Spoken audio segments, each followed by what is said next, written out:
তাৰপিছত মোৰ কাজিনবিলাকে মোক লৈ যাব খুজিছে ব'ল আমাৰ ঘৰলৈ ব'ল হয়তো সেইটো সময়ত এটা ভাৱ আছিলে যে কিজানি জেনেৰেলি মাইকী মানুহক কৈ দিয়ে নহয় তোমাৰ কাৰণে আমাৰ ল'ৰাটো ঢুকালে আমি মায়েও কৈছে মই চাবলৈ বিচাৰিছোঁ সেই গাড়ীখনত আছে বুলি দূৰৰ পৰা দেখাই দিছে সেই গাড়ীখনত আছে তহঁতি খুমটাইত চাবিগে তথাপি আমি চাবলৈ বিচাৰিছোঁ কিন্তু কিবা এটা বগা কিবা এটা দেখিছোঁ আৰু তাৰপিছত যেতিয়া খুমটাইত গৈ পেকিঙে কৰি থ'লে তেতিয়াও যেতিয়া নেদেখালে তাৰ পিছতহে গম পাইছোঁ আচলতে যে এটা টোপোলাহে হৈছিলে কোনো বডি হিচাপে চিন চাপে নাছিলে মই কাৰোবাক ভাল পাইছোঁ মই বিয়া হ'ব কৰিছোঁ তেওঁলোকে এইখন ঘৰৰ পৰাই মোক দিলেহেঁতেন এনেকুৱাও নহয় মোৰ শাহুৱে সেইটো কথা কৈছে যদি তোমাৰ কাৰোবাক পচন্দ লাগে তোমাক আমি বিয়া দিম তাৰপিছত শাহু জিলা পৰিষদৰ সদস্য আছিলে তেওঁ সেই কামবিলাক কৰি থাকে কিন্তু গোটেই তলৰ কামখিনি ৰূপকে কৰি আছিলে ৰূপক যেতিয়া ঘপককৈ নাইকিয়া হৈ গ'ল তেতিয়া মা দিশহাৰা নিচিনা হৈ গ'ল কিন্তু কামটোতো যিহেতু ৰাইজৰ প্ৰতিনিধি কাম কৰিবই লাগিব শ্ব' মাষ্ট গো অন তুমি যিমানেই যি নহওক নিজৰ দায়িত্বটো কৰি যাবই লাগিব গতিকে তেওঁ যেতিয়া কৰিবলৈ গ'ল তেখেতে মোক লগ ল'লে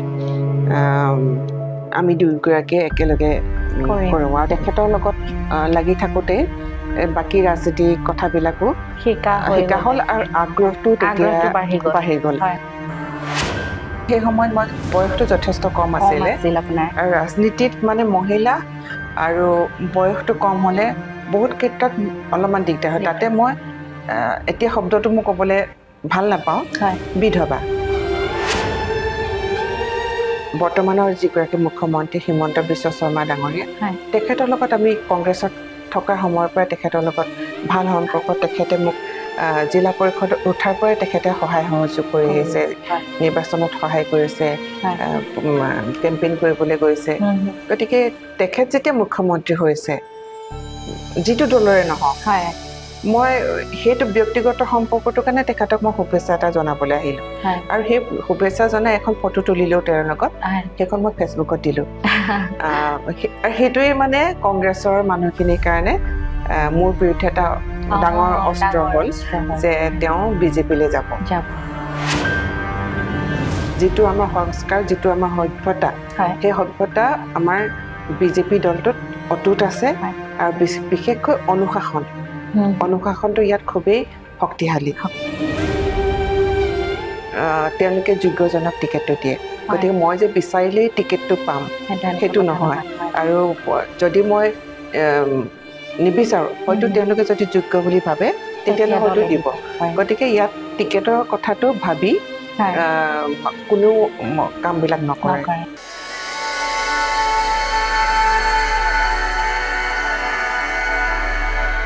নমস্কাৰ অনুপ্ৰেৰণাৰ পৃষ্ঠা অনুষ্ঠানটিলৈ মই নিৰ্মালীয়ে আপোনালোক সকলোকে স্বাগতম জনাইছোঁ জীৱন মানে সংগ্ৰাম সকলোৰে জীৱনতে থাকে হয়তো কোনোবাই নিজৰ কাৰণে সংগ্ৰাম কৰে আৰু হয়তো কোনোবাই নিজৰ লগতে সমাজখনৰ কাৰণে সংগ্ৰাম কৰে এনে বহু সংগ্ৰামৰ কাহিনীৰে আমাৰ এই অনুষ্ঠান অনুপ্ৰেৰণাৰ পৃষ্ঠা এই অনুপ্ৰেৰণাৰ পৃষ্ঠাত আমি এনেগৰাকী অতিথিক আমন্ত্ৰণ জনাই আনিছোঁ যিগৰাকী অতিথি কেৱল এগৰাকী সাহসী নাৰী নহয় যিগৰাকী নাৰী আন 10 গৰাকী নাৰীৰ সাহস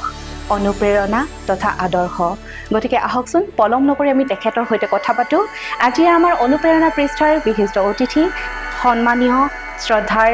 ৰাজনীতিবিদ লগতে সমাজ সেৱিকা বিস্মিতা গগৈ বাইদেউ গতিকে আহক আমি তেখেতৰ সৈতে কথা পাতোঁ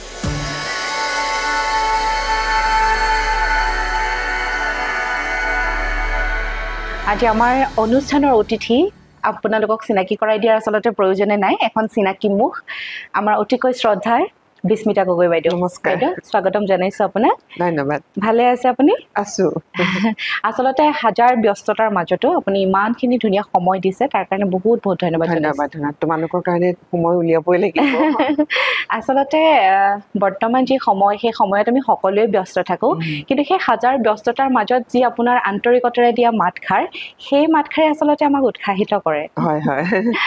আমি ব্যস্ত সকলোৱে হয় ব্যস্ততাৰ মাজত অলপমান সময় উলিয়াব পৰাটো মানে সেই ব্যক্তিজনক গুৰুত্ব প্ৰদান কৰা হয় গতিকে কোনোবা যদি গুৰুত্বপূৰ্ণ বুলি ভবা যায় হাজাৰ ব্যস্ততাৰ মাজতো 5 ছেকেণ্ড হলেও সময় ওলাই একদম মানে এই কথাষাৰে আমাক সঁচাকৈ বহুত বেছি উৎসাহিত কৰিছে আৰু আজি আমি অকনমান কথা পাতিম বুলি আহিছো আপোনাৰ ওচৰলৈ যেহেতু সামাজিক ক্ষেত্ৰখনত জড়িত আপুনি লগতে সাংস্কৃতিক ক্ষেত্ৰখনতো জড়িত হাজাৰ ব্যস্ততাৰ মাজত এই সময়খিনি আপুনি কেনেকৈ উলিয়ায় যেহেতু সমাজৰ কাৰণে আপুনি ওলাই আহিছে এটা ব্যক্তিগত জীৱন একাষৰীয়া কৰি এইটো আচলতে যিখিনি তোমাৰ যেটো আমি কওঁ হবি বা মনৰ ভাল পোৱা বস্তু এটো কাৰণে বেলেগকে সময় নালাগে তুমি কাৰোবাৰ লগত কথা পাতি থাকিলেও তোমাৰ বেক মাইন্ডত তোমাৰ কিবা ধৰণৰ কথা চিন্তা আহিবও পাৰে গতিকে সেইটো কাৰণে তোমাৰ বেলেগ ধৰণৰ সময় নালাগে বুলি মই ভাবো কাৰণ তোমাৰ লগত কথা পতাৰ পিছত মই ধৰা কিবা গছপুলি এটাকে মই গছৰ লগত মই কানেক্টেড মই ভাল পাওঁ ফুল ভাল পাওঁ হয়তো তোমাৰ লগত কথা পতাৰ পিছত মই টাবত এটা পানী অকণ দি থৈ গুচি গলো বেলেগ সময় নালাগে সেইটো কাৰণে অৱশ্যে খুব ধুনীয়াকে কিবা এটা কৰিবলৈ হলে সময় লাগিব এতিয়া ধৰা তুমি সাংস্কৃতিক কথা কলা গান মই নাজানো কিন্তু শুনি ভাল পাওঁ সেইটো কাৰণে শুনিবলৈ কাৰণে সময় লাগে নিশ্চয়কৈ বাইদেউ আচলতে আমাৰ এই অনুষ্ঠানটি অনুপ্ৰেৰণাৰ পৃষ্ঠা গতিকে অনুপ্ৰেৰণা প্ৰত্যেকৰে জীৱনত থাকে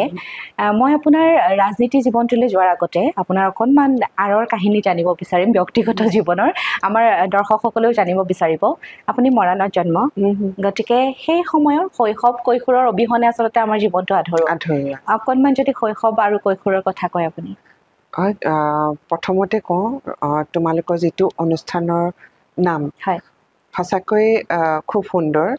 আৰু মই ভাবো যে মোৰ দুটা এটা কথাই যদি কাবাক অনুপ্ৰেৰণা দিয়ে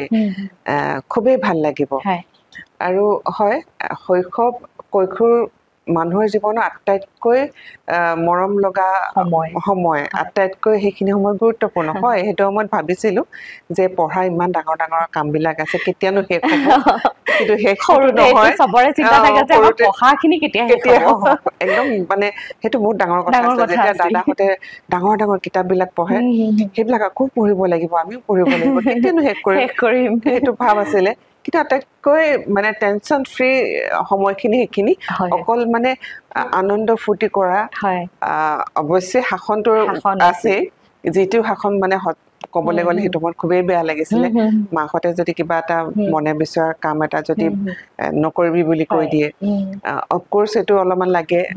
কিন্তু সেইখিনি মানাৰ কাৰণে আজি ধৰা এইটো সময়ত পাইছোহি যিয়ে নহওক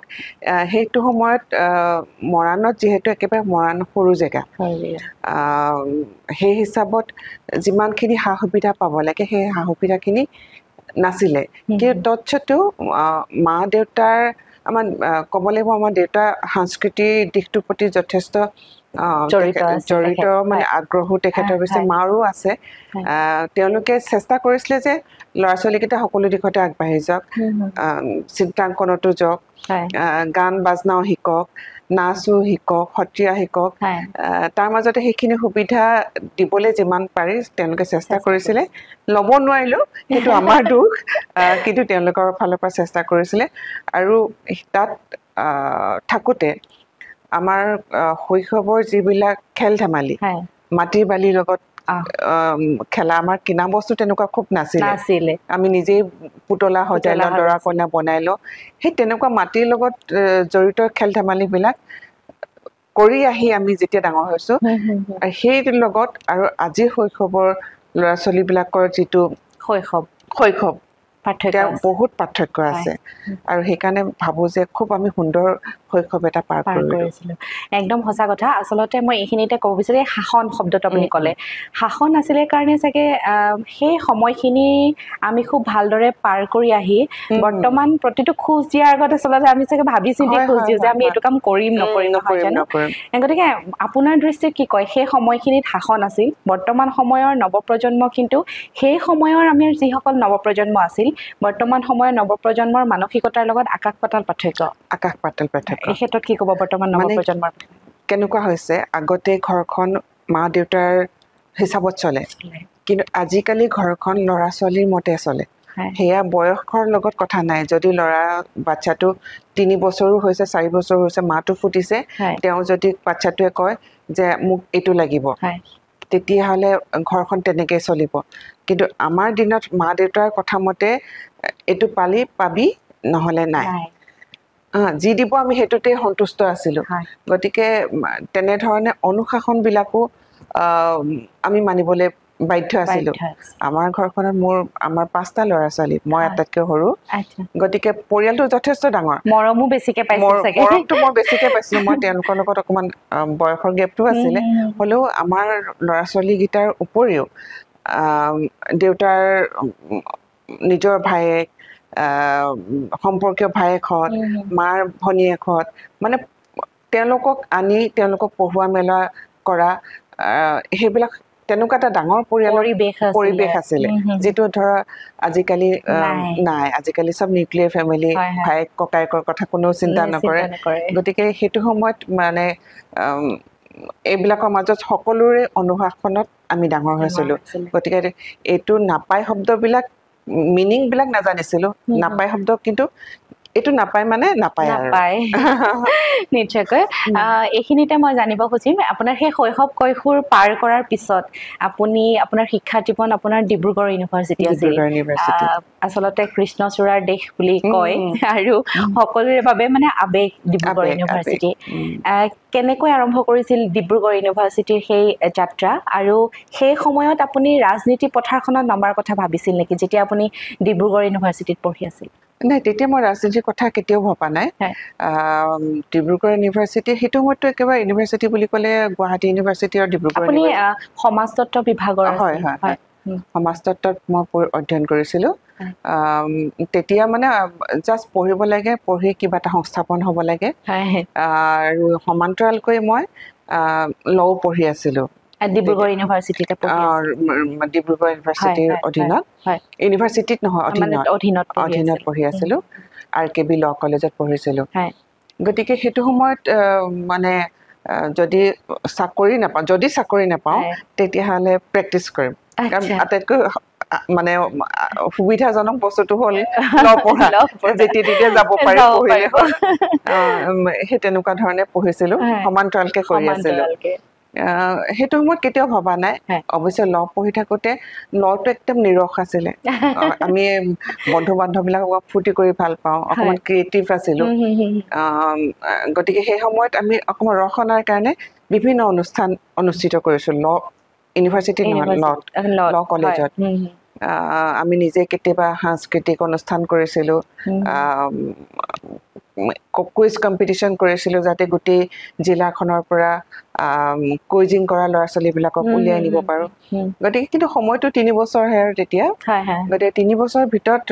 এইবিলাক আলোচনা কৰোঁতে এবছৰ গুচিয়ে গ'ল গতিকে 2 বছৰৰ ভিতৰত যিমানখিনি পাৰিলোঁ সেইখিনি কৰিছিলোঁ সচৰাচৰ দেখা যায় ইউনিভাৰ্চিটিতে মানুহৰ ৰাজনীতিৰ জীৱনটো আৰম্ভ হয় তেনেকুৱা আপোনাৰ একো হোৱা নাছিল ইউনিভাৰ্চিটিত মোৰ ৰাজনীতিৰ লগত কোনো একেবাৰে সম্পৰ্ক নাছিলে আৰু মই কৈছোঁ যে মই অকণমান সাংস্কৃতিক দিশটোত ল কলেজতহে মই পৰিৱেশটো গঢ়িছিলোঁ কিন্তু ইউনিভাৰ্চিটিৰ সময়ত ৰাজনীতিৰ লগত একেবাৰে জড়িত নাছিলোঁ এইখিনিতে বাইদেউ ক'ব বিচাৰিম যে মই কৈছোঁ অনুপ্ৰেৰণাৰ পৃষ্ঠা আমাৰ অনুষ্ঠানটি গতিকে সেই অনুপ্ৰেৰণাৰ পৃষ্ঠাত এগৰাকী নাৰী হিচাপে প্ৰত্যেক আন 10গৰাকী নাৰীয়ে আপোনাক আদৰ্শ হিচাপে লয় যিহেতু সামাজিক ক্ষেত্ৰখনত মই ৰাজনীতিৰ জীৱনটো বাদেই দিলোঁ আপুনি সামাজিক ক্ষেত্ৰখনতো যথেষ্টখিনি কাম কৰিছে গতিকে আমি সেইখিনি দিশতো যাম কথা পাতিম সেই ডিব্ৰুগড় ইউনিভাৰ্চিটিৰ পাছতে আপোনাৰ বিবাহ পাশত আপুনি আবদ্ধ হৈছে মোৰ যদি ভুল হোৱা নাই ডিব্ৰুগড় ইউনিভাৰ্চিটিৰ পিছত মই নেহুত মই PhD কৰিব গৈছিলোঁ PhD কৰি থাকোঁতে কমপ্লিট কৰিব নোৱাৰিলোঁ আৰু সেই সময়তে বিয়াত আবদ্ধ হ'ল বিবাহ পাশত মানে সেইখিনি সময়ৰ কথা যে আমি মানে জানিব বিচাৰোঁ যে কেনেকৈ প্ৰস্তাৱ আহিছিল আপোনাৰ জীৱনলৈ বা আপোনাৰ এৰেঞ্জ মেৰেজ আছিল এৰেঞ্জ মেৰেজ কিন্তু মই সেইটো সময়ত ভবা নাছিলোঁ বিয়া হ'ম বুলি ঘপককৈ কিবা এইটো মানে জন্ম মৃত্যুৰ বিবাহ সেইটো নাজানে বুলি কয় যে ভাবা নাছিলোঁ মই প্লেনিং কৰা নাছিলোঁ মই যেতিয়া অলপ আগতে কৈছিলোঁ যে হয় ল নহ'লে কিবা এটা কৰিম যেতিয়া মই PhD কৰিবলৈ গ'লোঁ তেতিয়া মই আকৌ মানে ভাৱটো সলনি হৈ গ'ল না মই টিচিং লাইনতে যাম মই গতিকে সেইটো হিচাপত মই নেহত PhD কৰিবলৈ আহিলোঁ জাষ্ট আৰম্ভ কৰিছোঁ আৰু তেতিয়া দুৰ্গা পূজা সময় আছিলে দেই মই চিনপচিছ দিবৰ কাৰণে দুৰ্গা পূজাত ঘৰলৈ আহিব পৰা নাই মই ঘৰৰ পৰা প্ৰথম বাহিৰলৈ আহিছোঁ সদায় ঘৰতে মা দেউতাৰ লগত থাকিয়ে মই পঢ়া শুনা কৰিলোঁ মোৰ অন্তৰখনে বৰ কান্দি আছে মাহঁতৰ লগত থাকিব নোৱাৰি দুৰ্গা পূজাত আৰু ইনো আমাৰ অকেজনবোৰত বৰ দুখ লাগে বৰ অন্তৰখনে কান্দিছে মই মানে সেইকাৰণে চিনপচিছ জমা দিয়াৰ পিছতে মই ঘৰলৈ 2-3 দিনৰ মানৰ কাৰণে গুচি আহোঁতেই মানে সেইদিনাখনে অহাৰ দিনাখনে প্ৰস্তাৱ এটা আহিলে মায়ে ক'লে যে তই কথা পাতিছা তাৰপিছত সেইটো সময়তে বয়স হৈছে বুলি কয় আগৰ আজিকালি ল'ৰা ছোৱালী বিয়া 30 বছৰলৈকে বিয়াৰ কথা নাপাতে তেতিয়া আৰু মানে কোনোবাই কোৱা কৰে মায়ে কৈছে চবে তোৰ লগৰ ছোৱালীবিলাকৰ বিয়া হৈছে তইও বিয়াৰ কথাটো অকণমান চিন্তা ভাব কথা পাতিছা পচন্দ নহ'লে কোনো কথা নাই সেইখিনি ক্ষেত্ৰত আমাৰ লিবাৰ্টি যথেষ্ট আছিলে মানে এনেকুৱা ধৰণৰ কৈছে তোৰ যদি ভাল নালাগে তেতিয়াহ'লে ভাল নালাগে যদি নালাগে আৰু যদি ভাল লাগে যেনেকৈ ক'ৰবাত যদি হয় আমাৰ আপত্তি নাই কিন্তু অহাৰ পিছত মানুহজনে খুব বাকপটুতা আছে মুহূৰ্ততে মানে কথাৰে মানে দাদাও গৈছিলে মোৰ বৰজনাও গৈছিলে দুইজনে মানে পৰিৱেশটো একদম ঘৰুৱা কৰি পেলালে যেন বহু দিনৰ পৰা লগ পাইছো এনেকুৱা ধৰণৰ চিনাকি নিচিনা গতিকে হৈ গ'ল ঘপককে ঝটপট মাগনি বিয়া নিচিনাকে খুব কম সময়ৰ ভিতৰতে বিবাহপাশত হ'ল বাইদেউ কিছুমান কথা আচলতে সুধিবলৈ সংকোচ বুলি নহয় মনে নকয় অন্তৰে নকয় তথাপিও কেতিয়াবা এই কথাখিনি জনাটো খুবেই প্ৰয়োজন বুলি ভাবোঁ বা দৰ্শকসকলেও হয়তো মনৰ পৰা জানিব বিচাৰে প্ৰত্যক্ষভাৱে সুধিবলৈ কেতিয়াবা হয়তো সাহস নহয় আপোনাক দুখ দিয়াৰ ইচ্ছা অকণমানো নাই তথাপিও মই সুধিব বিচাৰিম যে আপুনি বিবাহপাশত আবদ্ধ হৈছিল মনে বিচৰা এজন মানুহ পাইছিল আৰু যিখন ঘৰলৈ আপুনি বিয়া হৈ আহিছিল খুব ৰাজনীতিভাৱে সবল এখন ঘৰ আপোনাৰ শহুৰ দেউতা প্ৰয়াত যুৱকান্ত গগৈ ডাঙৰীয়া তেখেত মানে প্ৰবল ৰাজনীতিবিদ আছিল গতিকে কিন্তু সেইখিনি সময়তে আপোনাৰ বিয়াৰ মোৰ যদি ভুল হোৱা নাই 6 বছৰমানৰ পিছত এটা ঘটনা ঘটিছিল য'ত আপুনি আপোনাৰ স্বামীক হেৰুৱাইছিল আচলতে হেৰুৱা বুলি নকয় এডল পাষাণ হৃদয়ৰ মানুহে তেখেতক নৃশংসভাৱে হত্যা কৰিছিল কেনেকৈ ঘটনাটো সংঘটিত হৈছিল কাৰণটো কি আছিল সেইখিনি সময়ত আমাৰ চাহ বাগিচা আছিলে তেখেতে চোৱা চিতা কৰিছিলে সেইটো সময়ত কিবা অলপমান বাগানৰ ইণ্টাৰনেল কিবা প্ৰব্লেম হৈছিলে তেওঁ সেইখিনি ছল্ভ কৰিবলৈ চাই আছিলে কিন্তু ছল্ভ কৰিব পৰা নাছিলে বাগানৰ লেবাৰখিনিৰ লগত শ্ৰমিকসকলৰ লগত মানে তেওঁৰ কথা বতৰাখিনি অলপমান মিলা নাছিলে আকৌ তেওঁলোকে সেইদিনাখন যিদিনা ঘটনা হৈছে সেইটো মই কৈছিলোঁ অলপ আগতে যে মই চব নহ'লেও কিবা নহ'লেও মই ওকালতি কৰিবলৈ চেষ্টা কৰিম সেইটো সময়ত মই প্ৰেক্টিচ কৰিছিলোঁ গুৱাহাটী হাইকোৰ্টত এতিয়া তেখেত নাই DR Gogoi advocate senior advocate তেখেতৰ লগত মই জুনিয়ৰ হিচাপে কাম কৰিছিলোঁ গতিকে তেখেতৰ লগত মই সেইদিনাখন মই চেম্বাৰলৈ গৈছোঁ মোৰ ঘৰৰ পৰা ফোন আহিছে তুমি আহাচোন গোলাঘাটত কিবা এটা হেৰি হৈছে এক্সিডেণ্ট হৈছে ৰূপকৰ কিবা এটা এক্সিডেণ্ট হৈছে তুমি সোনকালে আহা তাৰপিছত মই আহিছোঁ আহি ঘৰৰ পৰা আগতে ঘৰত যথেষ্ট মানুহ আছে আৰু মোৰ কাজিনবিলাকো আহিছে ইয়াতে যিবিলাক গুৱাহাটীতে আছে মই ঘপককৈ মানে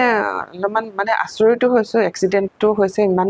জল্দি কেনেকৈ মানে মানুহবিলাকে গম পাইছে কিন্তু কথাবিলাক অলৰেডি স্প্ৰেড হৈ গৈছে মোৰ কাণত পৰাহি নাছিলে তাৰপিছত মোৰ কাজিনবিলাকে মোক লৈ যাব খুজিছে ব'ল আমাৰ ঘৰলৈ ব'ল হয়তো সেইটো সময়ত এটা ভাৱ আছিলে যে কিজানি জেনেৰেলি মাইকী মানুহক কৈ দিয়ে নহয় তোমাৰ কাৰণে আমাৰ ল'ৰাটো ঢুকালে তেনেকুৱা এটা ভাৱ আহেতো কাৰণ বিয়া হৈছোহে কিজানি এইখন ঘৰত মোক তেনেকুৱা ধৰণৰ কিবা ক'ব তেওঁলোকে সেইকাৰণে মোক মনটো বেয়া কৰাৰ আগতে লৈ যাবলৈ বিচাৰিছিলে মই আকৌ ভাবিছোঁ যে মানুহজনৰ এক্সিডেণ্ট হৈছে তোমালোকে কিয় নিবলৈ বিচাৰিছে তাৰপিছত এনেকৈ জাষ্ট নৰ্মেল কথা বতৰা পাতি আছোঁ কি কথা একো খবৰ নাই পোৱা খবৰ কৰি আছে কিন্তু পুৱাই খবৰ ঠিকে পাই আছে কিন্তু আমাক কোৱা নাই খবৰটো আচলতে কি হৈছে কি নাই হোৱা তাৰপিছতে ক'লে যে নহয় তোমালোক গোলাঘাটলৈ ব'লা অলপ মানে মনত ভাৱ এটা হৈছে যে যদি এক্সিডেণ্ট হৈছে গুৱাহাটীলৈ লৈ আনিব লাগে কিয় আমি যাব লাগে ইমান ডাঙৰ এক্সিডেণ্ট এটা হোৱাৰ পাছত গতিকে মই তথাপিও ভাবিছোঁ যে ইমান চাগে আনিবলগীয়া এক্সিডেণ্ট নহয় কিন্তু কিবা এটা হৈছে আৰু তাৰপিছত ৰাস্তাত ঠিক নহয় মই ঘৰৰ পৰা ওলাবৰ সময়ত যেনেকুৱা ধৰণৰ পৰিৱেশ ঘৰখনত হ'ল মানুহটো নধীৰ আহিলে কোনোবাই কণাকটি কৰিছে তেতিয়া অলপমান মনত লাগিছে যে ঘটনাটো চাগে অলপমান ভাল নহ'ব নেকি আৰু ৰাস্তাত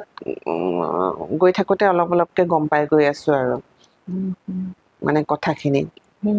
তাত গৈ গোলাঘাটত গৈ যেতিয়া দেখা নাই তেতিয়া সুধিছোঁ ক'ত গ'ল কি হ'ল মায়েও গম নাপায় শাহুৱে গম নাপায় তাৰপিছতে লগ পাবি এনেকৈ কৈছে তাৰপিছতে ক'লে যে নহয় এনেকুৱা ঘটনা পুলিচৰ ওচৰত আছে মানে চিভিলত আছে যদিও আমি মানুহজন দেখা পাম বুলি অলপমান মনত এটা আশা এটা আছিলে যে মানুহজন যোৱাৰ সময়ত মুখখন হয়তো দেখিবলৈ পাম কিন্তু যোৱাৰ সময়ত আমি কোনো মুখখন দেখিবলৈ নাপালোঁ কাৰণ তাতে বাগানতে তেওঁক জ্বলাই দিয়া হৈছিলে গতিকে আমি যাবৰ সময়তো যেতিয়া আমাৰ গাঁৱৰ ঘৰৰ খুমটাই গোলাঘাটৰ পৰা আমি যেতিয়া গাঁৱৰ ঘৰলৈ যাব ওলাইছোঁ পিছদিনাখন এটা সেইটো ৰাতি থাকিলোঁ আমি নেদেখাকৈ যদি পিছদিনাখনো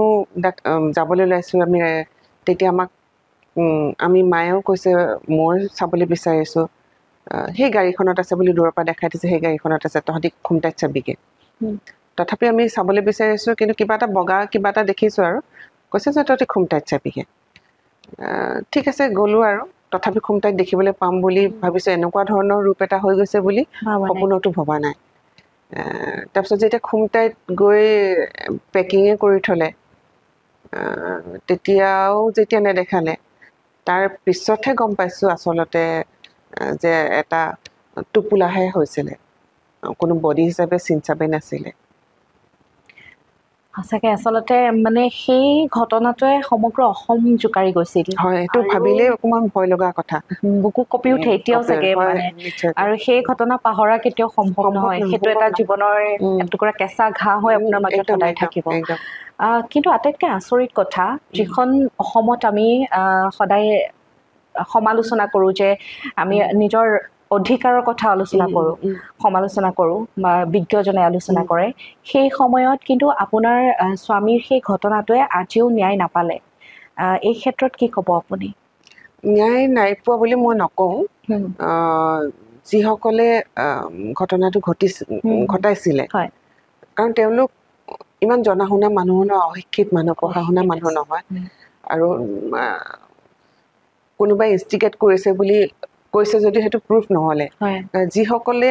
ঘটনাটো ঘটিছিলে তেওঁলোকক শাস্তি বিহা হ'ল কিন্তু যদিহে সেই আঁৰত কিবা কাহিনী আছিল সেই কাহিনীটো মানে প্ৰমাণ নাই যেতিয়া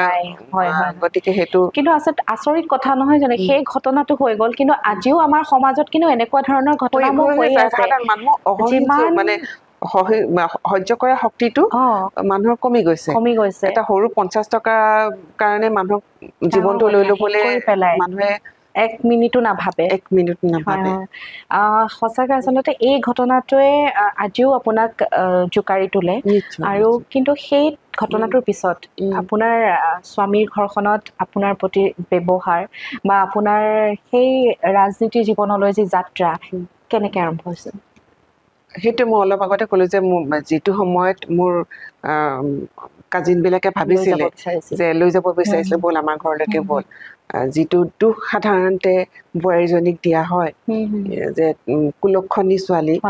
তোমাৰ কাৰণে মোৰ ল'ৰাটো হেৰুৱালোঁ বা তোমাৰ কাৰণে মোৰ ল'ৰাটো ভাইটো হেৰুৱালোঁ সেই শব্দকেইটা যাতে মই শুনিব লগা নহয় তাৰ কাৰণে তেওঁলোকে লৈ যাব খুজিছিলে কিন্তু মই জানো মোৰ ঘৰখনত মোক কিমান মৰম কৰে আৰু মোৰ বিশেষকৈ শাহু মই আচলতে ক'ব লাগিব যে মই কপালত কিবা আগৰ জন্মৰ কিবা পুণ্য কাম কৰিছিলোঁ যে মই তেনেকুৱা নিচিনা এগৰাকী শাহু পালোঁ বা মোৰ বৰ্জনাৰ লগত আমি ককাই ভনীৰ নিচিনা আমি কাজিয়াও কৰোঁ কিন্তু মৰম একেবাৰে ককাই ভনীৰ নিচিনা গতিকে তেওঁলোকেও মোক একেবাৰে আঁকোৱালি ল'লে নিজৰ ছোৱালীৰ দৰে আৰু এনেকুৱা নহয় যে মই যদি সেইটো সময়তো ক'লোহেঁতেন যে মই কাৰোবাক ভাল পাইছোঁ মই বিয়া হ'ব কৰিছোঁ তেওঁলোকে এইখন ঘৰৰ পৰাই মোক দিলেহেঁতেন এনেকুৱাও নহয় মোৰ শাহুৱে সেইটো কথা কৈছে যদি তোমাৰ কাৰোবাক পচন্দ লাগে তোমাক আমি বিয়া দিম তেনেকুৱা ধৰণৰ হিচাপে মোক বহুত ডাঙৰ কথা আচলতে কাৰণ এগৰাকী শাহুৱে নিজৰ ছোৱালীৰ নিচিনাকৈ মৰম কৰা আৰু বৰ্তমান সমাজখনত খুবেই বিৰল গতিকে সেইখিনি ক্ষেত্ৰত তেখেতক ধন্যবাদ দিব লাগিব সেইটো হিচাপত মই কপালখনক বহুত মই মানিব লাগিব ভাগ্যৱান সকলো সময়তে ভগৱানে সাথ নিদিয়ে কোনোবা খিনিত ভগৱান মানে আমাৰ কেয়া চকুৰে আছে কোনোবা খিনি কিন্তু খোলা চকুৰে আছে সেইটো ক্ষেত্ৰত মই আশীৰ্বাদ পাইছোঁ আৰু তেখেতৰ মৰমে এইখন ঘৰত মোক বান্ধি ৰাখিলে শাহুটো ঢুকালে কিমান বছৰ হ'ল ঢুকুৱা শাহু এতিয়া ঢুকুৱা প্ৰায় 6-7 বছৰমান হ'ল 6-7 বছৰমান হ'ল এতিয়া আপুনি আপোনাৰ বৰ্জনাৰ পৰিয়ালটোৰ সৈতে আপোনালোকে একেলগে তেওঁৰ 3টা ল'ৰা ছোৱালী আছে সেই 3টা ল'ৰা ছোৱালী মোৰ ল'ৰা ছোৱালীৰ নিচিনাকে আৰু সিহঁতেও মোক মাকৰ সমানে মানে মৰম কৰে মাকৰ নিচিনাকে আপুনি আচলতে সৌভাগ্যৱান ইমান ভাল এখন ঘৰ পাইছে সঁচাকৈ ধন্যবাদ জনাইছো বাইদেউ এইবাৰ আমি পুনৰ আপোনাৰ সেই ৰাজনীতিৰ জীৱনৰ দিশলৈ যাব বিচাৰিম ৰাজনীতিটো আচলতে ৰূপক ঢুকোৱাৰ পিছৰ পৰা মানে এক্টিভ ৰাজনীতি বুলি ক'ব লাগিব ইয়াৰ আগলৈকে ধৰা শহুৰ দেউতা যিটো ইলেকশ্যনত উঠিছিলে 2001 চনত সেই ইলেকশ্যনৰ সময়ত তেওঁক সহায় কৰি দিছিলোঁ খুব এক্টিভ বুলি নহয় বাহিৰৰ ৰাজনীতি নহয় তেওঁৰ লগত কেইদিনমানহে মই কেম্পেইনিঙত গৈছোঁ কিন্তু সেই নিৰ্বাচনৰ সময়ত ভিতৰুৱা যিখিনি কাম কাজ সেই কাম কাজবিলাকত মই তেখেতক সহায় কৰি দিছিলোঁ আৰু তেতিয়াই মানে ৰাজনীতিৰ অকণমান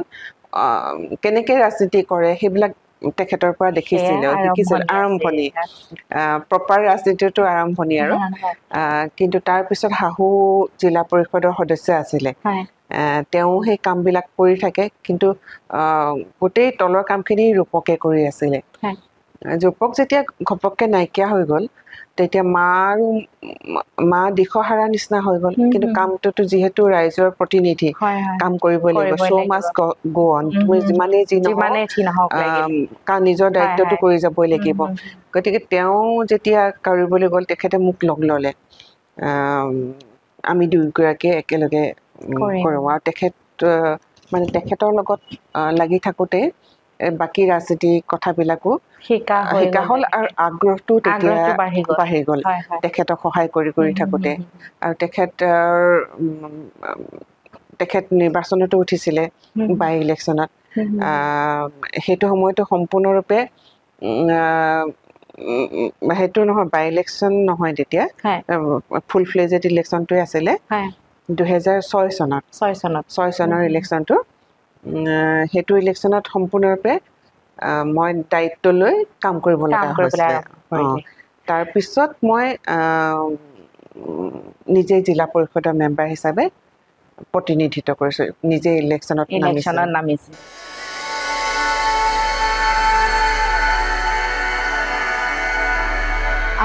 আমি ইতিমধ্যে আপোনালোকক জনাইছোঁৱেই যে আমি এগৰাকী বিশিষ্ট অতিথিক আচলতে আমি আমন্ত্ৰণ জনোৱা নাই তেখেতৰ বাসগৃহত আমি উপস্থিত আছোঁ আৰু অনুপ্ৰেৰণা পৃষ্ঠাৰ আজিৰ অতিথিগৰাকী ইতিমধ্যে আপোনালোকে দেখিছে আৰু আমি ইমান সময় তেখেতৰ যি ব্যক্তিগত জীৱন তাৰ আঁৰৰ কাহিনীসমূহ গম পালোঁ আৰম্ভ কৰিছোঁ তেখেতৰ ৰাজনৈতিক জীৱনৰ বিষয়ে আকৌ এটা ধুনীয়া পৰিৱেশত আচলতে আৰু বাইদেৱে আচলতে ইমান ধুনীয়াকৈ আপ্যায়ন কৰিছে গতিকে মই ভাবিলোঁ চাহকাপ খোৱাৰ লগে লগে কথাখিনিও পাতি থাকোঁ বাইদেউ আপোনাৰ যেনেকৈ ৰাজনৈতিক জীৱনৰ কথা আমি ক'লোঁ যে আপুনি কেনেকৈ ৰাজনীতিলৈ আহিলে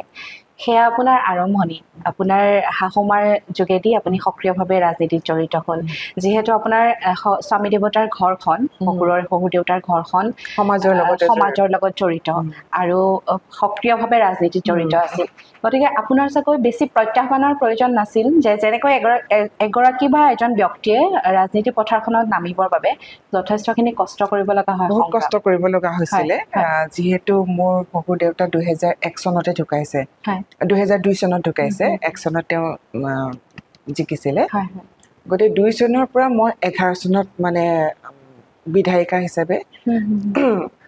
কণ্টেষ্ট কৰিছিলোঁ বা জিকিছিলোঁ সেই সময়ত এটা 10 বছৰ সময় যথেষ্ট দীঘলীয়া আৰু সেই সময়ছোৱাত যিহেতু সমাজৰ মানুহ হিচাপে যেতিয়া কোনোবা অভিভাৱক নাথাকিলে বহুত কেইটা গজালি ওলাই যায় গতিকে সমষ্টিটোত এতিয়া বহুত কেইটা গজালি ওলাইছিলে তাৰ মাজত মানে ৰাজনৈতিকভাৱে টিকি থকাটো যথেষ্ট কষ্টকৰ আছিলে বহুত কষ্ট কৰিব লগা হৈছিলে কিন্তু সেই সময়ত তেতিয়াৰ মুখ্যমন্ত্ৰী তৰুণ গগৈ ডাঙৰীয়া নাম মই ল'ব লাগিব তেখেতে মোক গাইডেন্স দিছিলে তুমি এনেকৈ কৰি যোৱা তেনেকৈ কৰি যোৱা যদিও বহুত প্ৰত্যাহ্বান প্ৰত্যেকটো খোজতে আৰু বিশেষকৈ সেই সময়ত মই বয়সটো যথেষ্ট কম আছিলে আৰু ৰাজনীতিত মানে মহিলা আৰু বয়সটো কম হ'লে বহুত ক্ষেত্ৰত অলপমান দিগদাৰ হয় তাতে মই এতিয়া শব্দটো মই ক'বলৈ ভাল নাপাওঁ বিধৱা এইকেইটা বস্তু কথাই মানে ৰাজনীতি বুলি নহয় আচলতে সমাজ ব্যৱস্থাত শব্দটোৱে বহুতখিনি সন্মুখীন হ'ব লগা হয় যেতিয়া অকণমান ঘৰৰ পৰা বাহিৰলৈ ওলাই যোৱা হয় তেতিয়া লগত মহিলাগৰাকীৰ লগত চৰিত্ৰটো শব্দটো লাগি যায় গতিকে কিজানি এখেতৰ চৰিত্ৰ পায় গতিকে চৰিত্ৰখনত বহুত হৈ যায় গতিকে এইবিলাক কথাৰ পৰা নিজক আগুৱাই লৈ যোৱাটো মানসিক যুঁজখন বহুত মানসিকভাৱে যিখিনি সংঘৰ্ষ হৈছিলে নিজক টিকাই ৰাখিবৰ কাৰণে বহুত কষ্ট হৈছিলে আৰু সেই সময়ত শাহুৱে মোক সাহস দিছিলে কাৰণ তেখেতৰ ওচৰতে মই প্ৰত্যেকটো কথাই কওঁ প্ৰত্যেকটো কথাই আলোচনা কৰোঁ সেই সময়ত তেওঁ সাহস হিচাপে থিয় দিছিলে আৰু তাৰ কাৰণে আজি ধৰা এইখিনি পালোঁ আৰু যেতিয়া ৰাজনীতি পথাৰখনত নামিছোঁ ৰাজনীতি মানে সমাজনীতি সমাজৰ লগত যেতিয়া গৈছোঁ তেতিয়া গম পোৱা যায় মানুহবিলাকৰ অভাৱ অভিযোগখিনি দুখ দুৰ্দশাখিনি ঘৰত বেমাৰী নাথাকিলে বেমাৰৰ কথা অনুভৱ কৰা নাযায় কিন্তু হস্পিটেলত যেতিয়া যোৱা যায় তেতিয়া যেনিয়ে চকু যায় তেনিয়ে বেমাৰী দেখা পোৱা যায় তেতিয়া মানুহৰ সেই ঘৰখন কেনেকুৱা হৈছে বা বেমাৰীজনৰ কেনেকুৱা অৱস্থা অনুভৱ কৰিব পৰা যায় সমাজৰ লগত জড়িত হ'লেহে সমাজৰ অভাৱ অভিযোগসমূহ আৰু সেইখিনি কেনেধৰণে সমাধা কৰিব লাগে তেনেকুৱা ধৰণৰ পৰিকল্পনাবিলাক আহে বা মনলৈ এটা শক্তি এটা আহে যে এইখিনি কাম মই কৰিব পাৰে ঠিক তেনেধৰণে সমাজৰ লগত যেতিয়া জড়িত হ'লোঁ মহিলাসকল দেখিলোঁ যে মহিলাসকলৰ চিন্তাধাৰাবিলাক মহিলাসকলৰ হাতত সময় আছে কিন্তু সেইখিনি ইউটিলাইজ কৰাৰ ব্যৱহাৰ কৰাৰ মানসিকতা সেইখিনিৰ মাজত অলপমান কাম কৰিবলগীয়া আছে ঠিক তেনেধৰণে মানে সেই সময়ত ভাবিলোঁ যে মানে মানুহখিনিক লৈ পিনি মই কিছু কাম কৰিব লাগিব আৰু কাম কৰিবলৈ যাওঁতে ক্ষমতাৰ প্ৰয়োজন হয় আৰু ক্ষমতাটোহে হ'ল ৰাজনীতি কোনোবাই ক'ব খোজে যে ক্ষমতাৰ খক ৰাজনীতি কৰা দলৰ প্ৰত্যেকৰে ক্ষমতাটো লাগে এতিয়া কোনোবাই যদি বিৰোধী দলত আছে তেওঁলোকে ক'ব পাৰে যে ক্ষমতাৰ পিছত দৌৰিছে তোমালোকেতো ক্ষমতাৰ পিছতে দৌৰি আছা ক্ষমতা নহ'লে কিছুমান কাম কৰিবলৈ অসুবিধা হয় গতিকে সেই কাৰণে ৰাজনীতিটোত জড়িত হ'ব লগা হ'ল এই যে আপুনি বিধায়ক হ'ল তৰুণ গগৈ ছাৰৰ চৰকাৰৰ গতিকে সেইখিনি সময়ত এগৰাকী নাৰী হিচাপে আপুনি কম বয়স আছিল লগতে আপুনি যেনেকৈ ক'লে যিটো শব্দ আমি ক'বলৈ বেয়া পাওঁ এই বিধৱা শব্দটোৱে আপোনাক ক'ৰবাত নহয় ক'ৰবাত সমালোচনাৰ সন্মুখীনো কৰিছে কিন্তু সেই সকলো প্ৰত্যাহ্বান সাহসেৰে পাৰ কৰি আপুনি সেই বিধায়ক হৈ থকা সময়খিনিত মহিলাসকলৰ কাৰণে বা সমাজখনৰ কাৰণে কৰা কিছুমান কাম যিসমূহ কাম আপুনি দুটা হ'লেও ক'ব বিচাৰিব সেইটো সময়ত আমাৰ এটা শহুৰ দেউতাৰ নামত আমি এটা ট্ৰাষ্ট খুলিছোঁ Jibakanta Gogoi memorial welfare trust সেই ট্ৰাষ্টৰ যোগেদি বিধায়িকা হিচাপে যিখিনি বিধায়কৰ পৰিসৰটো সীমিত আৰু সেইখিনি এটা নিৰ্দিষ্ট ফাণ্ডৰ লৈ পিনে কৰিব লগা হয় গতিকে তাৰ উপৰিও কেনেধৰণে সহায় কৰিব পাৰি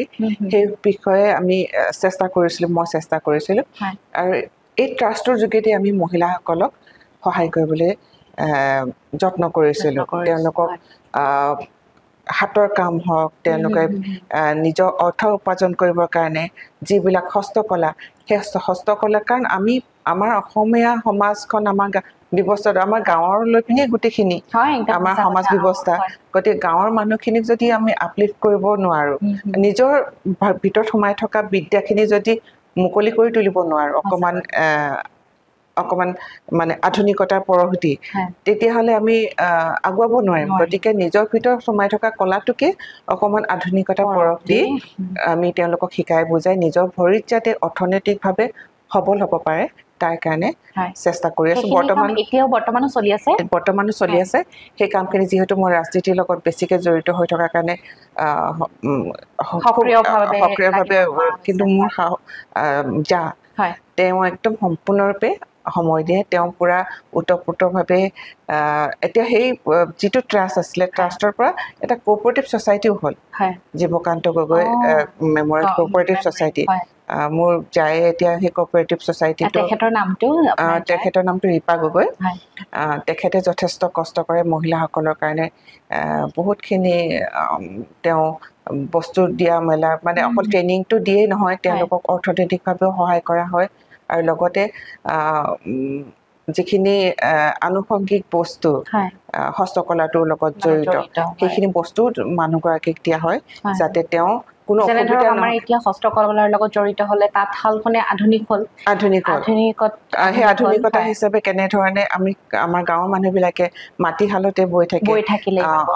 গতিকে তেওঁলোকক কেনেধৰণে শুৱালকুছিৰ মেকানিজিমটো আমাৰ গাঁৱলৈকে যোৱা নাই গতিকে বহুত উন্নত ধৰণৰ হৈছে সেইবিলাক আমি শিকাবলৈ যত্ন কৰিছো লগতে আমাৰ প্ৰত্যেকেই বেজীটো আৰু সূতাডাল প্ৰত্যেকেই কামখিনি জানে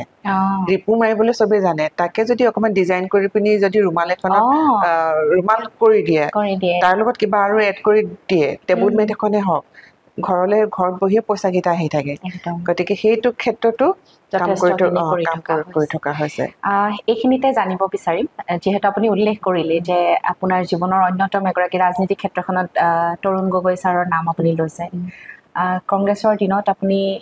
সেইখিনি সময়ত বহুত কামো কৰিছে ইমানখিনি থকাৰ পিছতো হঠাতে সেই দলটো ত্যাগ কৰি বিজেপিলৈ আপুনি প্ৰত্যাৱৰ্তন কৰিছিল ইয়াৰ আঁৰৰ কাহিনীটো কি কংগ্ৰেছে আপোনাক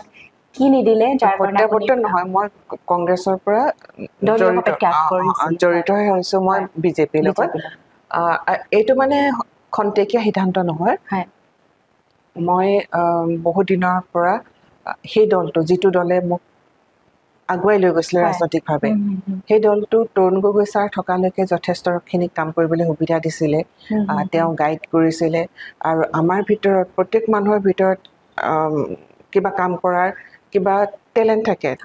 গতিকে সেই টেলেণ্টটো তেওঁ ইউটিলাইজ কৰাইছিলে যাতে দলটো শক্তিশালী হয় হৰা জিকাটো পিছৰ কথা কিন্তু পৰ্যায়ক্ৰমে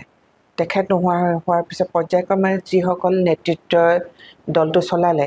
তেওঁলোকৰ সেই নেতৃত্বৰ ভুল কথা বতৰাবিলাকৰ পৰা বহুত কৰ্মী আঁতৰিব লগা হ'ল বহুতখিনি আঁতৰিলে কেৱল মাত্ৰ গম পাইছিলো যে মহিলা হিচাপে সুৰক্ষিত অনুভৱ হয়তো চাগে তাত বহুত অসুবিধা আছিলে মই মুখামুখিকে তেনেকুৱা ধৰণৰ কথাৰ সন্মুখীন হোৱা নাই যদিও মোৰ পিছত যথেষ্ট ধৰণৰ কথা আলোচনা হয় পিন্ধা উৰা লৈ পিনি আলোচনা আপোনাৰ যিটো মই এইখিনিতে উল্লেখ কৰিব ব্লাউজৰ প্ৰসংগ একদম সেইখিনি সময়ত অসমবাসী লাজ লগা কথা গতিকে সেই তেনেকুৱা ধৰণৰ আলোচনা মানে নিকৃষ্ট আলোচনা হয় মানে এগৰাকী মহিলাৰ শালীনতাৰ সন্মানখিনিও যদি ডাঙৰ সন্মানখিনি সেইটোৱে সেইখিনি যদি দিব নাজানে কেনেকৈ বাৰু তাকো নেতৃস্থানীয় লোক গতিকে এইবিলাক কথা আৰু কাম কৰিবলৈ নতুন আহিবই আমি পুৰণা হৈছোঁ পুৰণাবিলাকক আমি আঁতৰি দিবই লাগিব নতুনৰ কাৰণে কিন্তু পুৰণা হ'লেই যে একেবাৰে মানে বেয়া হৈ যাব পেলাই দিব সেইটো কথা নহয় আৰু ইমানো আমি পেলনীয়া হৈ যোৱা নাছিলোঁ ক'বলৈ গ'লে অস্তিত্ব আমি কেতিয়াও পাহৰিব নোৱাৰোঁ পুৰণা মানে কি আমাৰ নিজৰ অস্তিত্বখিনি কাৰণ সেই পুৰণাখিনিক বাদ দি কিন্তু নতুনক আদৰিব নোৱাৰি গতিকে যেতিয়া পৰ্যায়ক্ৰমে নেতৃত্বই মোক ইগন'ৰ কৰিবলৈ ল'লে তেতিয়াৰ পৰাই মই অকণমান ক্ষুণ্ণ হৈছিলোঁ আৰু মেইন কথা হ'ল মই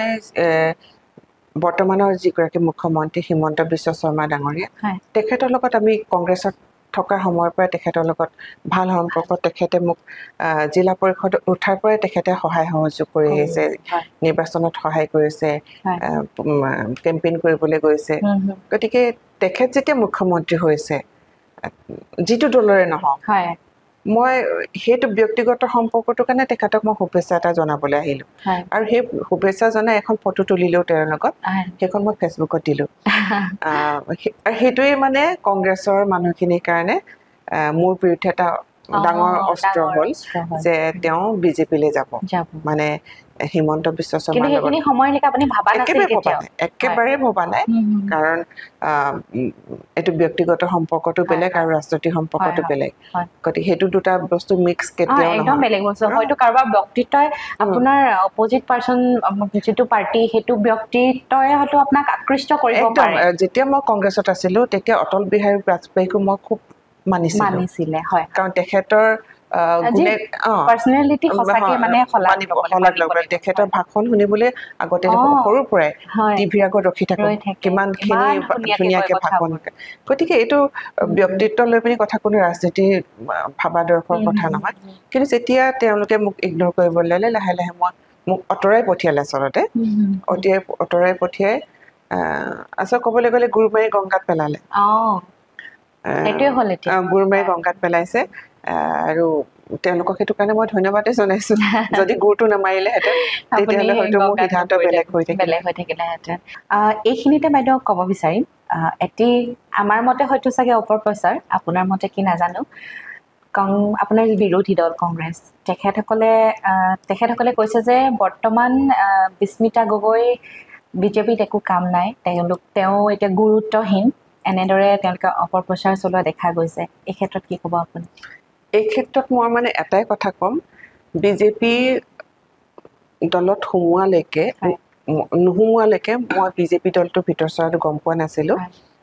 আৰু বাহিৰৰ পৰা বিজেপি দলে কেনেধৰণে কাম কৰিছে সেই ক্ষেত্ৰত একেবাৰে অৱগত নাছিলোঁ কিন্তু যেতিয়া সোমালোঁ মই সঁচাকৈ মই মানে ভগৱানক ধন্যবাদ জনাইছোঁ যে মোক সুমতি দিছিলে কাৰণে মই বিজেপি দলত জড়িত হ'লোঁ সেই সময়তো অন্যান্য দলসমূহে মোক যোগাযোগ কৰিছিলে কিন্তু বিজেপি দলত আহি যেতিয়া গম পাইছোঁ দেখিছোঁ নিজে প্ৰত্যক্ষভাৱে দেখিছোঁ কিমানখিনি কাম কৰিবলৈ সুযোগ দিয়ে কিমানখিনি সন্মান দিয়ে আজি মই জইন কৰা ডেৰ বছৰ হৈছে এই এবছৰ ডেৰ বছৰতে মোক বহুতখিনি কাম কৰিবলৈ সুবিধা দিলে বহুতখিনি শিকিবলৈ সুবিধা দিলে আৰু যিটো কথা কৈছে বিজেপি দলত একেবাৰে মিছা কথা অপপ্ৰচাৰ মানে যিটো শুনিবলৈ লাজ লগা কথা তেওঁলোকৰ এই অপপ্ৰচাৰটোৰে আচলতে মোক শক্তিহে দিছে কাম কৰিবৰ কাৰণে আৰু ভিতৰ চৰাত নাহিলে কোনো গম নাপায় কিমানখিনি প্ৰত্যেকজন অকল মই বুলি নহয় মানে পুৰণা যিজন কৰ্মকৰ্তা যিজনে কাম কৰি আছে আৰু যিজন নতুন কৰ্মকৰ্তা যিজনে আজি হয়তো জইন কৰিছে তেওঁ যদি কাম কৰা মনোভাৱ লৈ আহিছে কাম কৰাৰ দক্ষতা চাই তেওঁক সমানেই তেওঁলোক গুৰুত্ব দিয়ে গতিকে আজি মই নতুন হিচাপে মই বিজেপি দলত আহি সম্পাদিকাৰ নিচিনা ৰাজ্যিক সম্পাদিকাৰ নিচিনাকে দায়িত্ব পাইছোঁ আৰু এইটো সম্পাদিকা মানে কংগ্ৰেছৰ সম্পাদকৰ লগত নিমিলে কাৰণ একদম এইটো লিমিটেড কমিটি 8জন সম্পাদক 8জনহে আমাৰ সাধাৰণ সম্পাদক মাত্ৰ 4জনহে উপসভাপতি 8জনেই আছে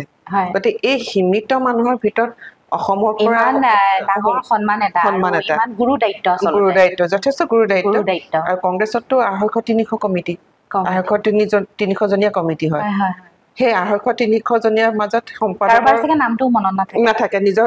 সভাপতিয়ে চাগে সেই 300জনৰ নামকেইটা নাজানে কাৰোবাৰ ৰিকমেণ্ডেশ্যনত হয় ইয়াত কোনো ৰিকমেণ্ডেশ্যনৰ কথা নাই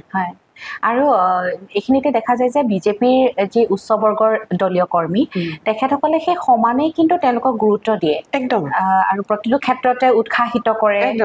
সৰু এখন মিটিং হ'লেও দেখা যায় যে তেওঁলোকে যথেষ্টখিনি নিজে উপস্থিত থাকি তেওঁলোকক উৎসাহিত কৰে আৰু নিজৰ এটা পৰিয়াল বুলি ভাবে পৰিয়ালৰ মানে কোনো ডাঙৰ সৰু কথা নাভাবে সকলোকে ইয়াত দাদা সকলোৱে ইয়াত বাইদেউ মানে ককাই ভাইৰ যিটো সম্পৰ্ক সেই সম্পৰ্কত বিজেপি দলটো চলে আৰু সেইটো বাহিৰত আলোচনা কৰাৰ কথা নাই ভিতৰত এইটো আহিলে জানিবলগীয়া কথা আৰু সম্পৰ্কটো তেনেধৰণে চলে নতুন বুলি কথা নাই একদম পৰিয়ালৰ এজন মানুহ নিচিনাকে ব্যৱহাৰ কৰে পৰিয়ালৰ এজন বুলি ভাবে সেইমতে কামবিলাক কৰি যায় যেটো আপুনি কংগ্ৰেছ দলত আপুনি অসুবিধা পাইছিল শালীনতাৰ ক্ষেত্ৰতে হওক এগৰাকী নাৰী হিচাপে এটা দলত বৰ্তি থাকিবলৈ আপোনাৰ অসুবিধাৰ আপুনি সন্মুখীন হৈছিল সেই তাৰ বিপৰীতে বিজেপি দলত আপুনি খুব সক্ৰিয়ভাৱে সন্মান পাইছে ধুনীয়াকৈ কাম কৰি যাব পাৰিছে আৰু বিশেষকৈ আমাৰ সংস্কাৰটো ধৰি ৰাখিছে হয় যেটো আমাৰ সংস্কাৰ যেটো আমাৰ সভ্যতা সেই সভ্যতা আমাৰ বিজেপি দলটোত অটুট আছে আৰু বিশেষকৈ অনুশাসনটো ইয়াত খুবেই শক্তিশালী প্ৰত্যেকজন কাৰ্যকৰ্তাক কৰ্মকৰ্তাক অনুশাসনৰ ভিতৰত ৰখা হয় আচল প্ৰশ্ন এটালৈ আহোঁ যেহেতু সকলোৰে হেঁপাহ থাকে সকলোৰে ইচ্ছা থাকে আপোনাৰো আছে গতিকে বিজেপি দললৈ আহিল সক্ৰিয়ভাৱে আপুনি ৰাজনীতি কৰি আছে এইবাৰ 2026 চনত আপুনি ভাবিছে নেকি যে টিকট পোৱাৰ কথা বা এনেকুৱা ধৰণৰ কিবা আলোচনা দলে আপোনাক জনাইছে নেকি সেই সম্পৰ্কে মোৰ দলে মোক একো জনোৱা নাই আৰু মই যিমানখিনি বিজেপি দলত জানো যিমানখিনি বিজেপি দলত সোমাই এজন পৰিয়ালৰ সদস্য হিচাপে অনুভৱ কৰিছোঁ ইয়াত টিকেটটো বিচৰাও নহয় টিকেটটো তেওঁলোকে যোগ্যজনক টিকেটটো দিয়ে গতিকে মই যে বিচাৰিলেই টিকেটটো পাম সেইটো নহয় আৰু যদি মই নিবিচাৰোঁ হয়তো তেওঁলোকে যদি যোগ্য বুলি ভাবে তেতিয়াহ'লে হয়তো দিব গতিকে ইয়াত টিকেটৰ কথাটো ভাবি কোনো কামবিলাক নকৰে নিজৰ এটা পৰিয়াল হৈ আচলতে সকলোৱে একেলগে কামখিনি কৰি থাকে দলটো শক্তিশালী আৰু এই ক্ষেত্ৰত কি ক'ব যে বিজেপিৰ এগৰাকী আপুনি সম্পাদিকা হিচাপে কাম কৰি আছে ৰাজ্যিক সম্পাদিকা হিচাপে গতিকে এই ক্ষেত্ৰত আপোনালোকে কেনেধৰণৰ কামসমূহৰ লগত বিশেষভাৱে জড়িত হৈ যিবোৰ সামাজিকভাৱে জড়িত সামাজিকভাৱে জড়িত মানে এতিয়া আমি সাংগঠনিক হিচাপে কামবিলাক কৰিছোঁ গতিকে সংগঠনটো শক্তিশালী কৰিবৰ কাৰণে আমাৰ দায়িত্ব গতিকে সংগঠনৰ এতিয়া মোক দলে সহপ্ৰভাৰী হিচাপে শিৱসাগৰ জিলাখনৰ দায়িত্ব দিছে গতিকে শিৱসাগৰ জিলাখনক সাংগঠনিক দিশত আগবঢ়াই লৈ যাবৰ কাৰণে আমি দায়বদ্ধ গতিকে সেই কামখিনি আমি এতিয়া কৰিছোঁ যাতে তললৈকে একেবাৰে বুথ পৰ্যায়লৈকে দলটোক যাতে আৰু অধিক শক্তিশালী কৰিব পাৰোঁ আৰু আমাৰ এইখিনিতে কম যিহেতু অনুপ্ৰেৰণাৰ পৃষ্ঠা আমাৰ অনুষ্ঠানটিৰ নাম অসমৰ প্ৰেক্ষাপটত দেখা যায় নাৰীক ক'ৰবাত নহয় ক'ৰবাত বৰ্তমান সময়ত সকলোৱে কয় যে নাৰী পুৰুষৰ সমানে আগবাঢ়ি গৈছে ৰাজনীতিৰ পথাৰখনত এগৰাকী নাৰীয়ে ভৰি দিয়া মানে সেই নাৰীগৰাকীৰ সমালোচনা বহুত হয় গতিকে এই ক্ষেত্ৰত কি ক'ব যিহেতু নৱপ্ৰজন্মৰ আজিকালি দেখা যায় নৱপ্ৰজন্মৰ যিসকল যুৱ নেতা বা যুৱ নেত্ৰী আছে তেওঁলোক খুব নিজক লৈ যিকোনো এটা দলৰ প্ৰতি তেওঁলোক আগ্ৰহী বা ৰাজনীতিক লৈ তেওঁলোক আগ্ৰহী হৈ উঠিছে নৱপ্ৰজন্মৰ প্ৰতি আপোনাৰ কি থাকিব মন্তব্য যে তেওঁলোকে ৰাজনীতিলৈ যদি আহিব বিচাৰে সক্ৰিয়ভাৱে দলত জড়িত হ'ব বিচাৰে কি ক'ব আপুনি এইখিনিতে এটা খুব ভাল লগা ইনচিডেণ্ট এটা আজি ঘটিলে খুবেই ভাল লাগিলে মোৰ অন্তৰখন আৰু তোমাৰ লগত কথাটো পাতি মই শ্বেয়াৰ কৰি খুবেই ভাল পাম আজি যিখন সভা হ'ল অমিত শ্বাহ ডাঙৰীয়া আহিছিলে পঞ্চায়ত প্ৰতিনিধিৰ সন্মিলন সেই সন্মিলনত এগৰাকী ছোৱালী আহিলে মোৰ ওচৰলৈ আপোনাৰ লগত ফটোকপি তুলোঁ বোলো তোলা আপোনাৰ মই প্ৰগ্ৰেম চাইছোঁ টিভিত কিছুদিন আগতে দুটামান প্ৰগ্ৰেম আহিছে বিভিন্ন চেনেলত আপোনাৰ প্ৰগ্ৰেম চাইছোঁ মই আপোনাৰ পৰা যথেষ্ট অনুপ্ৰেৰণা পাইছোঁ মই লগে লগে খুবেই ভাল লাগিছে যে মোৰ দুটা কথাই যদি অনুপ্ৰেৰণা দিছে আৰু ছোৱালীগৰাকী উচ্চ শিক্ষিতা গুৱাহাটী ইউনিভাৰ্চিটিত পঢ়ি আছে আৰু তেওঁ জড়িত কেইদিনমানৰ এমাহমানৰ আগত তেওঁ যুৱ মৰ্চাত জড়িত হৈছে এমাহমানৰ আগত যুৱ মৰ্চাত জড়িত হৈছে খুবেই ভাল লগা কথা শিক্ষিতা উচ্চ শিক্ষিতা ছোৱালী আৰু এনেকৈ ধৰণে যদি আমাৰ শিক্ষিতা ল'ৰা ছোৱালীবিলাক যদি ৰাজনীতিৰ লগত জড়িত হয় তেতিয়াহ'লে আমি অনাগত দিনত এটা খুব সুন্দৰ ৰাজনীতি দেখিবলৈ পাম কাৰণ ৰাজনীতিত থাকিবই আৰু উন্নয়নৰ লগত ৰাজনীতি জড়িত এটা পইচাৰ ইফালে সিফালে ক্ষমতা ৰাজনীতি ক্ষমতা উন্নয়ন গোটেইখিনি একেলগে সাঙুৰ খাই আছে গতিকে আমাৰ নতুন প্ৰজন্ম যেতিয়ালৈকে ৰাজনীতিৰ প্ৰতি আকৰ্ষিত নহয় আমি তেতিয়ালৈকে সঠিক উন্নয়ন হৈছে বুলি আমি ক'ব নোৱাৰোঁ গতিকে ভাল লগা কথা যে নতুন প্ৰজন্ম আজি কালি যথেষ্ট আগ্ৰহ প্ৰকাশ কৰিছে ৰাজনীতিৰ লগত জড়িত হ'বলৈ আৰু সেই নতুন মানসিকতা নতুন চিন্তাধাৰা প্ৰৱেশ ঘটিব ৰাজনীতিত যিটো ৰাজনীতিত প্ৰয়োজন হয় আৰু সময় সময় ৰাজনীতিৰ কথাবিলাক সলনি হয় যেনেকৈ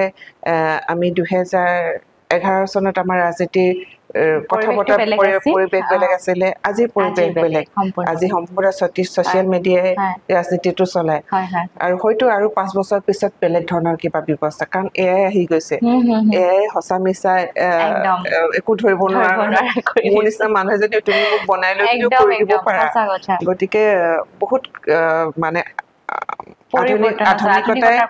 আধুনিকতাৰ পৰশ বিজ্ঞানৰ পৰশ যথেষ্টখিনি ৰাজনীতিৰ লগত জড়িত হৈছে আৰু নতুন প্ৰজন্ম জড়িত হ'লেহে এইখিনি আৰু বেছি আধুনিক ৰূপ ল'ব ৰাজনীতিটো আধুনিক ৰূপ ল'ব বাইদেউ এইখিনিতে জানিব বিচাৰিম গৌৰৱ গগৈ সভাপতি হৈছে এইবাৰ গতিকে সকলোৱে কৈ আছে যে খেল এখন হ'ব এই ক্ষেত্ৰত আপুনি কি ক'ব কংগ্ৰেছৰ শ্লোগান নতুনকৈ দিছে খেলা হবে খেল হ'ব এই শ্লোগানটো আচলতে বহুত পুৰণা 2011 চনত এইটো শ্লোগান অলৰেডি চলি গৈছে খেল হ'ব তেতিয়াতো খেল নহ'লে আৰু এতিয়া গৌৰৱ গগৈ যিজনৰ একেবাৰে গ্ৰাছৰুটৰ লগত কোনো সাংগঠনিক সম্পৰ্ক নাই এতিয়া তেওঁ যিজন আমি নিজে তেখেতক পাই আহিছোঁ তেতিয়া কলিয়াবৰ সমষ্টিৰ তেওঁ MP আছিলে সেই সময়তো আমি পাইছোঁ তেওঁ একেবাৰে তলৰ লগত সম্পৰ্ক নাই যদি ফোনটোও নধৰে মেছেজটোৰ ৰিপ্লাই নিদিয়ে আৰু এতিয়া আমাৰ মই শিৱসাগৰ জিলালৈ গৈছোঁ শিৱসাগৰ জিলাতো বিভিন্ন স্থানত কৈছে যে গৌৰৱ গগৈয়ে মানে ফোন কৰিলেও ফোন নধৰে আমি অনুষ্ঠানলৈ মাতো অনুষ্ঠানলৈ নাহে নজনাই একো গতিকে এনেকুৱা ধৰণৰ পৰিৱেশ এটা শিৱসাগৰত ইতিমধ্যে গঢ়ি উঠিছে গৌৰৱ গগৈৰ বিৰুদ্ধে আৰু সেইটো হ'ব বুলি আমি ভালদৰে নাজানো কাৰণ ব্যক্তিগতভাৱে মই তেখেতক জানো তেখেতৰ সাংগঠনিক মানে সংগঠন কৰিব পৰা দক্ষতাটো একদম সীমিত আৰু তেনেকুৱা এজনক জাষ্ট এটা হয় তেওঁৰ এটা ভাৱমূৰ্তি এটা আছে লোকসভাত তেওঁ ভালকৈ বিৰোধী হিচাপে নিজক প্লেচ কৰিব পাৰিছে সেইটোৱে সংগঠনটো যে কৰিব পাৰিব সেইটো নুবুজায় আৰু তেওঁ সাংগঠনিকভাৱে নিজকে প্ৰমাণো কৰিব পৰা নাই এতিয়ালৈকে যিমানখিনি কাম কাজ কৰিছে গতিকে শ্লোগান যিমানেই নাহক মানুহে গৌৰৱ গগৈৰ কথাত ভুল নাযায় আৰু যিহেতু কোনোবাই ক'ব পাৰে গৌৰৱ গগৈ আহি কিবা এটা কৰিব কিন্তু গৌৰৱ গগৈ আহিলেও বিজেপিৰ তেনেধৰণৰ একো প্ৰভাৱ নপৰে হয় মই সেইটোৱে জানিব বিচাৰিছিলোঁ আচলতে যিহেতু অলপ দিনৰ পৰা দেখা গৈছে গৌৰৱ গগৈ সকলোৱে কয় যে গৌৰৱ গগৈ কিবা এটা কৰিব এবাৰ আৰু দেখা গৈছিল যুৱ প্ৰজন্মই গৌৰৱ গগৈৰ প্ৰতি মাজতে বহুত বেছি আকৃষ্ট হৈছিল কিন্তু সময়ৰ লগে লগে দেখা গৈছে যে তেওঁৰ প্ৰতি সেই আকৃষ্টতা নোহোৱা হৈ আহিছে লাহে লাহে সেইটো মই অলপ আগতে কৈছোঁ যে প্ৰথমতে তেওঁৰ যিটো ভাৱমূৰ্তি সেই ভাৱমূৰ্তি দেখিলে মানে ভাবিব যে সাংগঠনিক দিশত তেওঁ যথেষ্ট সবল কিন্তু তেওঁ সেইটো দক্ষতা নাই যে মানুহখিনিক তেওঁ ধৰি ৰাখিব গতিকে সেইটো এমাহ নতুন কিবা এটা সলনি হ'লে মানুহে নতুনত্ব কিবা এটা ভাবে যে নতুনত্ব কিবা আহিব নেকি কিন্তু কংগ্ৰেছত একো নতুনত্ব নাই অহা নতুনত্ব নাহিলে কংগ্ৰেছটো জীয়াই থকাটো বিচাৰোঁ কিন্তু কংগ্ৰেছটো জীয়াই নাথাকে দুখ লগা কথা কংগ্ৰেছটো যি নেতৃত্ব লৈ আছে যেনেধৰণে নেতৃত্ব হৈ আছে সেইটো নেতৃত্বত কিন্তু কংগ্ৰেছ আৰু বেছি দিন জীয়াই নাথাকিব অসমত জীয়াই নাথাকে কিন্তু সেইটো মই নিবিচাৰোঁ যে অলপমান হ'লেও কংগ্ৰেছটো জীয়াই থাকক কিন্তু গৌৰৱ গগৈ যেনেধৰণে চলাইছে তেওঁলোকে কিবা শাসন কৰিব পৰা কিবা কৰিব পৰা সেইটো অলিক কল্পনা কিন্তু জীয়াই থাকিব পৰাটোহে আচলতে তেওঁলোকে যুঁজ দিছে আৰু তেওঁলোকে যেনেকৈ কয় যে বিজেপি দলৰ সৈতে তেওঁলোক এবাৰ যুঁজত অৱতীৰ্ণ হ'ব আপোনাৰ মনে কি কয় কংগ্ৰেছ দলৰ সিমানখিনি এতিয়া সামৰ্থ্য আছেনে যে বিজেপিৰ নিচিনা এটি দলক তেওঁলোকৰ সৈতে যুঁজ দিব তেওঁলোকৰ যদি তুমি চোৱা যোৱা পঞ্চায়ত ইলেকশ্যন সেইটো বৰ বেছি দিনৰ কথা নহয় কেইদিনমান হৈছে 2 মাহ 3 মাহ হৈ গৈছে পঞ্চায়তত তেওঁলোকে ৱাৰ্ড মেম্বাৰে থিয় কৰাব পৰা নাই বহুত জেগাত তেওঁলোকে কাউন্সিলৰ থিয় কৰাব পৰা নাই যদি তেওঁলোকৰ কৰ্মীকে বিচাৰি নাই পোৱা তলত কেনেকৈ কি ভাবি তেওঁলোকে যুঁজ দিব সৈন্য ক'ত সেনাপতি ক'ত সেনাপতিজন যেনিবা থাকিলে কোনোবা এজন মানুহ যেনিবা সেনাপতি থাকিলে কিন্তু যদি সৈন্য নাথাকে সেনাপতিৰ দায়িত্ব কি এতিয়া ক'ৰবাত যদি বুট খেলিবলৈকে মানুহ নাই কাউন্সিলাৰ খেলিবলৈকে মানুহ নাই তেতিয়াহ'লে অৱস্থাটো কংগ্ৰেছৰ কি দিশলৈ গৈ আছে মই সেইকাৰণে কৈছোঁ তেওঁলোকে যুঁজ দিব তেওঁলোকে জীয়াই থকাৰ যুঁজ দিব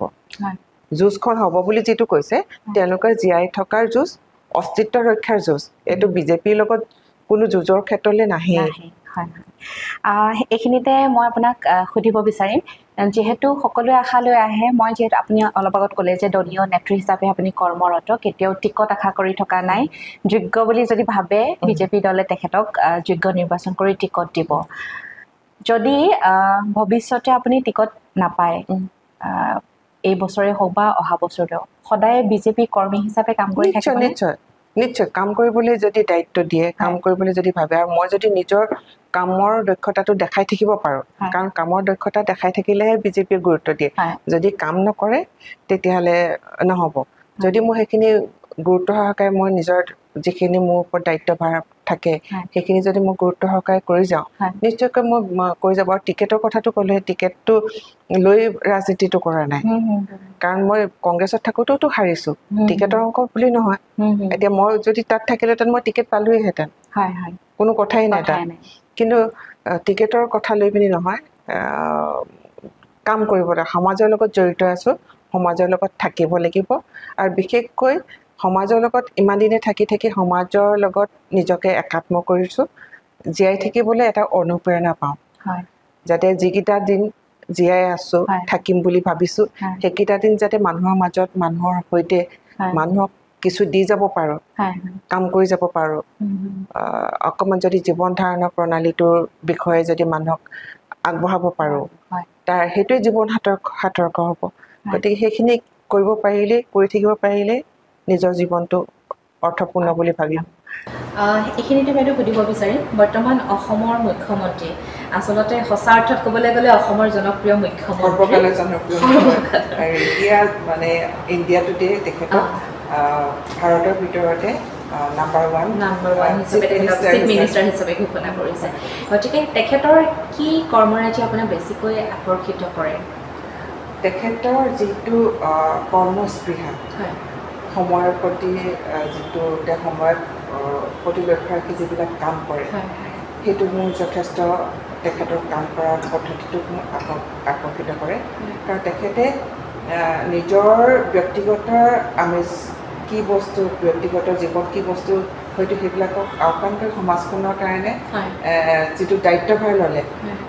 সম্পূৰ্ণৰূপে তেওঁ ডেডিকেটেড হৈছে তেওঁ দিন ৰাতি একাকাৰ কৰি কাম কৰে কষ্ট কৰে সেইটো আগতেও দেখিছোঁ এতিয়াও দেখিছোঁ আৰু বিশেষকৈ এটা কথা ভাল লগা কথা যিটো সময়ত মই কংগ্ৰেছত আছিলোঁ তেতিয়া দলটোক চৰকাৰখনে যিমানখিনি দলৰ লগত সামঞ্জস্য থাকিব লাগিছিল সেইটো তাত নাই চৰকাৰ আৰু দলটো সম্পূৰ্ণৰূপে ভিন্ন আছিলে কিন্তু ইয়াত প্ৰত্যেক মানুহজনক দলৰ কৰ্মী হিচাপে ব্যৱহাৰ কৰা হয় আনকি মুখ্যমন্ত্ৰী নিজেও এজন দলৰ কৰ্মী আৰু দলৰ কৰ্মী হিচাপে তেওঁ দলটোক গুৰুত্ব সহকাৰে সময় দিয়ে দায়িত্ব লয় আৰু দলৰ সভাপতিয়ে তেখেতক যিখিনি দায়িত্ব দিয়ে সেইখিনি তেখেতে পালন কৰে তেওঁ আচলতে কেতিয়াও অনুভৱে হ'বলৈ নিদিয়ে যে তেওঁ এগৰাকী মুখ্যমন্ত্ৰী গতিকে দলৰ আৰু মানে দলৰ সন্মান কৰি দলৰ লগত সামঞ্জস্য ৰাখি পিনি তেখেতে কাম কৰিছে দলক যথেষ্ট গুৰুত্ব প্ৰদান কৰে সেইটো মোৰ খুব ভাল লগা আৰু এইখিনিতে তেওঁ বৰ্তমান যি পদক্ষেপ হাতত ল'লে বেদখলকাৰী উচিত কৰিলে এই ক্ষেত্ৰত কি ক'ব হয়তো বহুত বছৰ ধৰি থকা ঘৰো হেৰাই গৈছে কিছু লোকে ক'ব খোজে মই আপোনাক ডিৰেক্টলি ক'ব বিচৰা নাই কিন্তু এই ক্ষেত্ৰত কি ক'ব যিহেতু এক মানে কোনেও নকৰা কাম এটা তেখেতে হাতত ল'লে আৰু খুব টান কাম আচলতে এনেকুৱা নহয় যে খুব সহজতে সকলোখিনি হৈ গৈছে বছৰ ধৰি থকা মানুহ আৰু যিসকল বেদখলকাৰী তেওঁলোকৰ ল'ৰা ছোৱালীৰ চকু দেখিলে আমাৰো চকু পানী ওলায় কিন্তু তেওঁলোকে চকু পানী ওলোৱা পৰিৱেশটো কিয় কৰিলে তেওঁলোকে যদি বেদখল কৰিবলৈ নগ'লহেঁতেন তেওঁলোকে যদি কিবা কৰিব লগা আছে যদি নিজৰ ভৰিত থিয় হৈ নিজে যদি কৰিলেহেঁতেন এই পৰিৱেশটো আজি নাহিলেহেঁতেন সত্ৰৰ ভূমি কিয় বেদখল কৰিব লগা হয় সত্ৰকে যদি দি থ'লেহেঁতেন সেইখিনি তেওঁলোকে যদি কেপাচিটি আছে তেতিয়াহ'লে চৰত যদি তেওঁলোকে সেইখিনি নিজৰ স্থানটো ল'লেহেঁতেন তেওঁলোকক সেইখিনি কৰিবলৈ চৰকাৰখন নাযায় উচ্ছেদ কৰিবলৈ নাযায় এতিয়া পৰিৱেশ গ্ল'বেল ৱাৰ্মিং কেনেধৰণে হৈছে আমি প্ৰকৃতিক মানে আমাৰ প্ৰকৃতি কেনেধৰণে সলনি হৈ গৈছে কাৰণ আমি বন উচ্ছেদ কৰি আছোঁ গোটেই বনখনেই যদি নাইকিয়া হৈ যায় হাবিখনে সংৰক্ষিত বনাঞ্চলেই নাইকিয়া হৈ যায় তেতিয়াহ'লে কেনেকৈ হ'ব পৰিৱেশ কেনেকৈ আমি ৰাখিব পাৰিম এতিয়া উৰিয়াম ঘাটৰ যিটো সংৰক্ষিত ৰেহমা সংৰক্ষিত বনাঞ্চল এইটো ব্ৰিটিছৰ দিনতে সংৰক্ষিত বুলি ঘোষণা কৰি থৈ যোৱা কিন্তু আজি তুমি তাত যদি যোৱা আজি বাৰু নহয় উচ্ছেদৰ আগত যদি গ'লাহেঁতেন তেতিয়া মানে তাত বন গছৰ বন এডালো তুমি নোপোৱা হাবিৰ শটো বিচাৰি নোপোৱা তামোল গছ মানুহে ৰোৱা আগৰ হাবিখনৰ চব উচ্ছেদ নাইকিয়া হৈ গ'ল গোটেই পৰিৱেশটো তেতিয়াই নষ্ট হৈ গ'ল গতিকে সেইখিনি দায়িত্ব এতিয়া কংগ্ৰেছে আমাৰ সভাপতিয়ে ক'ব বিচাৰিছে কংগ্ৰেছৰ সভাপতিয়ে যে আমি চৰকাৰলৈ আহিলে এইখিনি মানুহক পুনৰ সংস্থাপন দিম বন সংৰক্ষণত তুমি কি ভূমিকা ল'লা তেতিয়াহ'লে যদি বন সংৰক্ষণত প্ৰকৃতিৰ ওপৰতে তাণ্ডৱ চলাইছে আৰু যদি মানি ল'লোঁ তুমি মানে মুখ্যমন্ত্ৰী হ'লা যিটো অলিক কল্পনা সপোন আকাশত স্থান পতাৰ নিচিনা কথা তুমি কেনেকৈ বনভূমিত তুমি কাৰোবাক পঢ়াবা আৰু উৰিয়াম ঘাটৰ সেইখিনি ইমান ডাঙৰ এটা এৰিয়া আৰু সত্ৰৰ ভূমিখনত তুমি কেনেকৈ তুমি আকৌ সংস্থাপন দিবাগে সেইটো সম্পূৰ্ণৰূপে ভুল কথা এটা গতিকে অকল এইটো হিন্দু মুছলিমৰ কথা নহয় সেইটো কেৱল বেদখল কৰা মানুহখিনি উচ্ছেদ কৰা হৈছে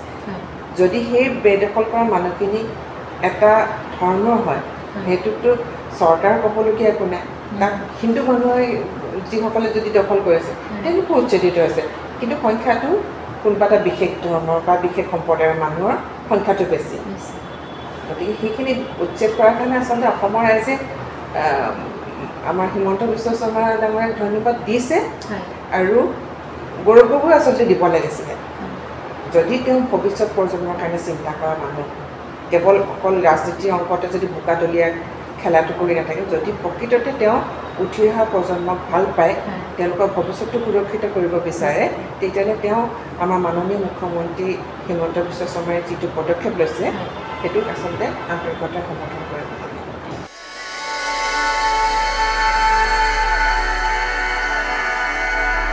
আহি আচলতে আমি অনুষ্ঠানটিৰ শেষ পৰ্যায়ত উপস্থিত হৈছোহি আৰু এতিয়া আমি এটা বিশেষ স্থানত আছোঁ বাইদেউৰ ঘৰৰ খুব এটা ভাল লগা মুহূৰ্তসমূহ সাঁচি ৰাখিছে এইখিনিতে যদি বাইদেউ আপুনি দেখাতে আমি দেখিছোঁ ৱালত ইমান ধুনীয়াকৈ আচলতে ফটোবোৰ সজাই ৰাখিছে এয়া আমাৰ শহুৰ দেউতা জীৱকান্ত গগৈ তেখেতে অধ্যক্ষও আছিলে মিনিষ্টাৰ আছিলে কেইবাটা বিভাগৰ হাজবেণ্ড আছিল হয় তেখেত মাত্ৰ ৩৬ বছৰহে জীয়াই আছিলে মানে যেতিয়া ঢুকাইছে ৩৬ বছৰ তেতিয়া ৩৬ বছৰ আছিলে আৰু এয়া আপোনাৰ আৰৰ মানুহগৰাকী ৰাজনীতিলৈ সক্ৰিয়ভাৱে লৈ অহা আৰু ইমান মৰম লগা আচলতে দেখিলে গম পাই যে কিমান বেছি মৰমীয়াল একদম মৰম লগা লগ পালে কোনো মানুহ তেখেতৰ পৰা মানে আঁতৰি যাব নোৱাৰে আৰু তেখেতে সম্পৰ্ক খুব ধুনীয়াকে ৰাখে ভালকে ৰাখে এইবিলাক আচলতে কিছুমান বেছি ৰাখিব পৰা নাই এইবোৰ মানে ভাল লগা মুহূৰ্ত আচলতে দেউতাৰ প্ৰথমতে সাংবাদিক আছিলে ইন্দিৰা গান্ধীৰ প্ৰধানমন্ত্ৰী তেখেতৰ লগত পৃথিৱী ভ্ৰমণত তেখেতে লৈ গৈছিলে কিছুমান চিলেক্টেড সাংবাদিক অসমৰ পৰা তেতিয়া দেউতা তেখেতৰ লগত গৈছিলে আৰু তেতিয়াৰ পৰা সম্পৰ্ক এটা সেইটো সময়ত হৈছিলে যাৰ জৰিয়তে তেখেত ৰাজনীতিলৈ আহিবলৈ পালে আচলতে এই সময়খিনি আপোনাক চাগে বহুখিনি অনুপ্ৰেৰণা দিয়ে এই চুকটো আচলতে শক্তিৰ চুক বুলি ঘৰটোৰ শক্তিৰ পোনা বুলি ক'লেও ভুল কোৱা নহ'ব এইখিনিলৈ আহিলে মানসিকভাৱে যথেষ্ট নিজকে সুদৃঢ় কৰিব পাৰি ক'ৰবাত যদি কেতিয়াবা অকণমান দুখ লগা মুহূৰ্ত থাকে ইয়ালৈ আহিলে মনটোক আৰু শক্তিশালী কৰি আগবাঢ়ি যাবৰ কাৰণে অনুপ্ৰেৰণা পাওঁ আপোনাৰ সেই আৰৰ সাহসখিনি আচলতে একদম সেইখিনি কথাখিনি মনত পৰে নিশ্চয়কৈ বাইদেউ পুনৰবাৰ বহুত বহুত ধন্যবাদ জনাইছোঁ আমাৰ তৰফৰ পৰা ইমানখিনি ব্যস্ততাৰ মাজত আপুনি ইমানখিনি সময় দিলে তাৰ কাৰণে আপোনাক বহুত বহুত ধন্যবাদ আৰু তোমালোকৰ অনুষ্ঠানটোৰ এগৰাকী মোক ভাবিলা অনুষ্ঠানটোৰ ভিতৰত তাৰ কাৰণে তোমাকো ধন্যবাদ একদম বাইদেউ পুনৰবাৰ ধন্যবাদ জ্ঞাপন কৰিছোঁ আৰু এয়া অনুপ্ৰেৰণাৰ পৃষ্ঠাত আজি আমাৰ অনুপ্ৰেৰণাৰ উৎস এগৰাকী অতিথি আছিল ইতিমধ্যে বিস্মিতা গগৈ বাইদেউৰ যি জীৱন যাত্ৰা যি সামাজিক সাংস্কৃতিক লগতে ৰাজনীতিৰ জীৱন যাত্ৰাৰ কাহিনী সেয়া আপোনালোকক জনাবলৈ আমি চেষ্টা কৰিলোঁ পুনৰ এটি নতুন এপিছডত নতুন খণ্ডত এগৰাকী নতুন অতিথিৰ সৈতে লগ পোৱাৰ প্ৰতিশ্ৰুতিৰে এই মুহূৰ্তত মই নিৰ্মালীয়ে এই অনুষ্ঠানটিৰ পৰা বিদায় লৈছোঁ ধন্যবাদ